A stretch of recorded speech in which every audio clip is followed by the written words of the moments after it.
आज आपण जात आहोत महाबलीपुरमसाठी, जे की चेन्नईमधील एक प्रसिद्ध प्लेस आहे।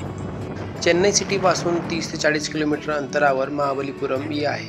महाबलीपुरम पोहोचल्यावरच बस स्टॉपजवळ आपल्याला तिरुपतीचे छान असे मंदिर भेटेल। साऊथ इंडियन ब्युटी असलेले हे मंदिर खूप सुंदर आहे।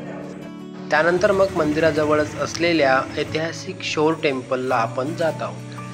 शोर टेम्पलसाठी तिकीट प्राइस 40 रुपये आहे आणि तेच तुम्ही ऑनलाईन काढल्यास 35 रुपये येईल। समुद्राला लागूनच हे टेम्पल आपण बघू शकतो। ऐतिहासिक कोरीव काम आणि येथील शांतता मनाला भावते। तिकीट दाखवून शोर टेम्पलसाठी मी एंट्री घेतली आणि एक्सप्लोर करण्यास सुरुवात केली। दुपारचे वाजले होते 12 आणि समोरच्या दृश्याने आपण उन्हाचा अंदाज लावू शकतो। मंदिराच्या तीनही साईड पाण्याने भरलेल्या आहेत।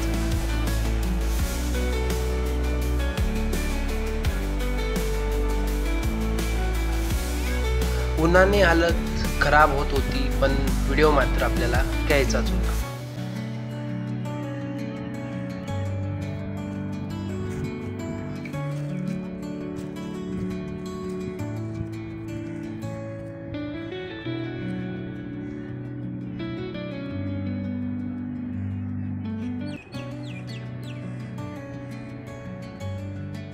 ऐतिहासिक कोरीव काम असलेले हे शोर टेम्पल महाबलीपुरममध्ये खूप प्रसिद्ध आहे। मंदिराच्या चारही बाजूंनी दगडी नंदीदेव आहेत।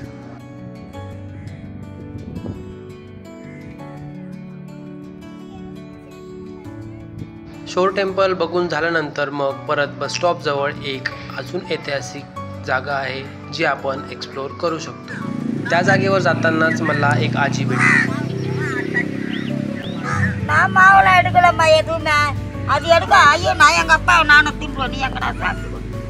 आजीला मी कॉल लावून दिला। आजीकडून कैरी वगैरे घेतली आणि निघालो। आजीच्या बोलण्यावरून आजी काहीतरी दुःखात आहे हे मला समजलं। आजीला थोडे पैसे देऊन मग मी लाईट हाऊस बघण्यासाठी निघालो। सुंदर अशा लाईट हाऊसवर जाण्यासाठी आपल्याला परमिशन होती, त्यामुळे वेळ न घालवता मी लगेच लाईट हाऊसला गेलो। वरती जाऊन काही दृश्य घेतली। रस्त्यामध्येच एक बाबा नारळ पाणी विकत होते। त्यांच्याकडून नारळ पाणी घेतलं आणि पुढील प्रवासाला सुरुवात केली।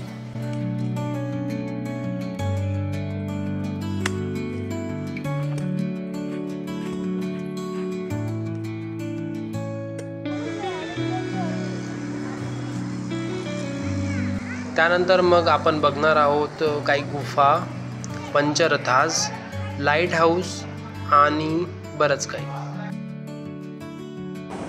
सर्व फिरून झाल्यानंतर मग जवळच असलेल्या बीचवर मी गेलो। थंडगार अशा पाण्याचा आनंद घेत, व्हिडिओज फोटोज घेत मी बराच वेळ बीचवर टाइमपास करत होतो। आपल्या महाराष्ट्रासारखे चेन्नईला सुद्धा बीचेस आहेत, पण झाडे मात्र खूप कमी आहेत।